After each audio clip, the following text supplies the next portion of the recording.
बेटी के नखरे। महक और मोहन के घर काफी सालों बाद एक बेटी होती है। वो उसे देखकर काफी खुश रहते। उस बच्ची की छोटी सी छोटी चीजों का ख्याल रखते। अरे महक बेटा, चाहे लड़का हो या लड़की, इतनी आजादी नहीं देते, बच्चा बिगड़ जाता है।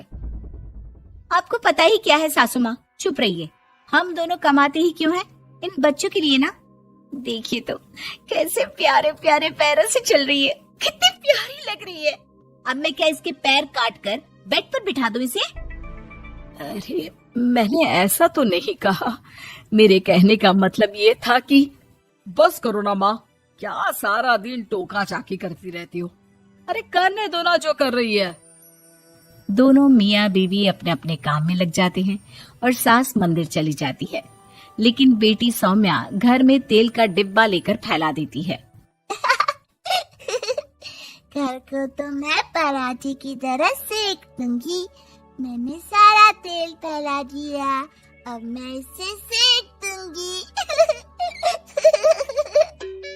महक कमरे में आती है जहाँ सारे तरफ तेल ही तेल फैला हुआ होता है। अरे मोहन देखो तो, अपनी छोटी सी बच्ची की हरकत, पूरे घर में तेल फैला दिया। मोहन भी आकर हंसने लगता है। छोटी सी सौम्या को लगता ही नहीं कि उसने कोई गलत काम किया है। वो भी खुश हो जाती है। अब तो आए दिन वो कोई ना कोई नया नुकसान करती। कभी टूथपेस्ट गिरा देती तो कभी डिटर्जेंट। हालत ये थी कि घर का राशन किसी किसी महीने तो 2 बार भरना पड़ता। रोज ये कोई ना कोई नुकसान करके खड़ी होती है। अरे तो क्या हो गया माँ जी, बच्ची है, बच्चों वाले काम ही करेगी ना। आप बिना पता नहीं क्यों उसी के पीछे पड़ी होती हैं। धीरे धीरे सौम्या बड़ी होती है। एक दिन, माँ देखो दरवाजा खोलो, वो ऑनलाइन मैंने जीन्स मंगवाई थी, वो आई होगी। 3000 दे देना और पैकेट ले लेना। 3000? ऐसी कैसी जीन्स है बेटा, ये तो बहुत बड़ा अमाउंट है।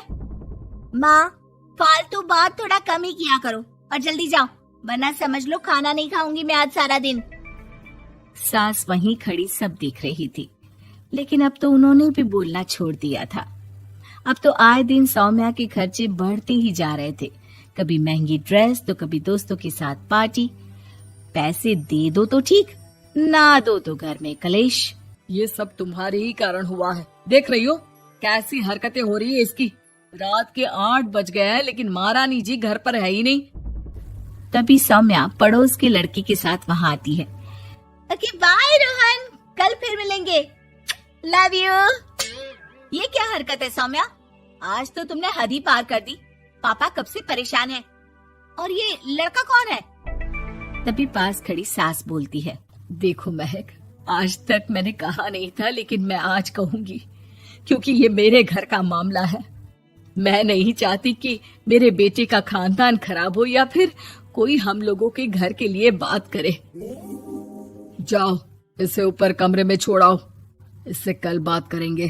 मॉम देखो ना दादी क्या बोल रही है, चुप कराओ ना इनको, जैसे हमेशा करा देती हो। महक को अपनी गलती का एहसास हो रहा था। वो चुपचाप खड़ी होती है। मोहन बेटी को अच्छे से कमरे में सुलाकर माँ के पास आता है। देखो ये लड़का ठीक नहीं है, अब तुम लोग इसकी शादी करवा दो। ससुराल वाले अपने आप देख लेंगे। शादी के बाद जिम्मेदारी पड़ेगी तो सब ठीक हो जाएगा। शादी अभी तो 25 की है ये। तो क्या 50 तक बैठाओगी? नहीं नहीं, ठीक कह रही है माँ, इसके लिए जल्दी से कोई लड़का देखता हूँ। अगले रोज सौम्या खाने के टेबल पर, मैं आप लोगों को बता देती हूँ, मैं रोहन से प्यार करती हूँ और उसी से शादी करूंगी। रोहन? वही ना सक्सेना का लड़का, वो सक्सेना जो पिछले महीने ही जेल से छूट कर आया है। वो जेल नहीं, काम के सिलसिले में अमेरिका गए थे। अच्छा, सक्सेना अमेरिका गया था तो क्या पैसा वैसा कमा कर नहीं आया? ये देख रही है ब्लाउज, उसकी बीवी ने सिला था मेरा। पैसे की कमी का रोना रो रही थी, पति को कोस रही थी कि जुआ खेलते पुलिस ने पकड़ा और लगी लगाई नौकरी भी छूट गई। दादी कुछ भी मत बोलो। मॉम, दादी को चुप कराओ ना। दादी जो बोल रही है ठीक बोल रही है।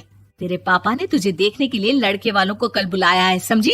अगली रोज लड़के वाले सौम्या को देखने आते हैं और उसकी शादी मयंक से हो जाती है।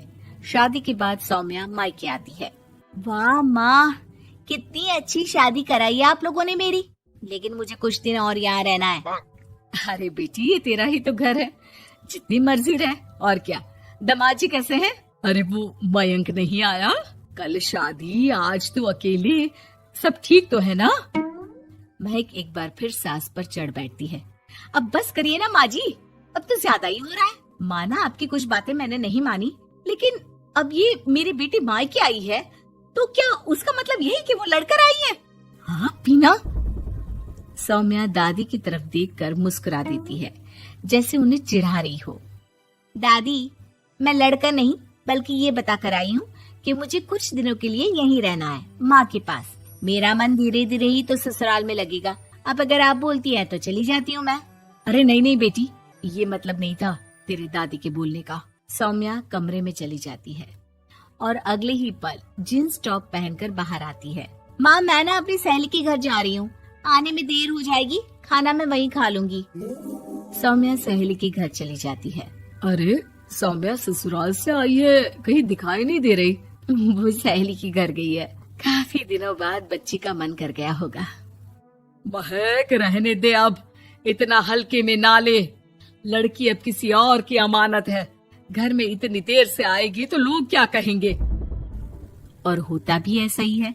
दरवाजे में पुलिस आती है जिसके साथ सौम्या होती है। ये आपकी बेटी है? जी जी, लेकिन क्या हो गया? पापा, मैं और रीना घूम रहे थे तो रोहन वहाँ आ गया। उसने मेरे गहने खींचने की कोशिश की, जब मैंने नहीं दिया तो मुझे धक्का मारकर मेरे गहने ले लिए। पापा, मुझे माफ कर दो, मुझे ना मयंक के पास जाना है। आप उसे फोन कर दो, वो मुझे ले जाएगा। दादी आप ठीक कहती थी, वो अच्छा लड़का नहीं है। कोई बात नहीं बेटा, मयंक का फोन आया था, उसे तेरी याद आ रही थी, लेकिन वो तुझे भी अपनी जिंदगी जीने से नहीं रोकना चाहता था। मैं उसे बोल दूंगी कि वो कल तुझे लेने आ जाए। अगले दिन, चलो सौम्या, मैंने आज रात की फिल्म की टिकट और 5 स्टार होटल में खाने के लिए टेबल बुक कर दी है। फिर क्या, सौम्या खुशी खुशी अपने ससुराल चली जाती है और महक को बड़ों के सीख की कीमत का पता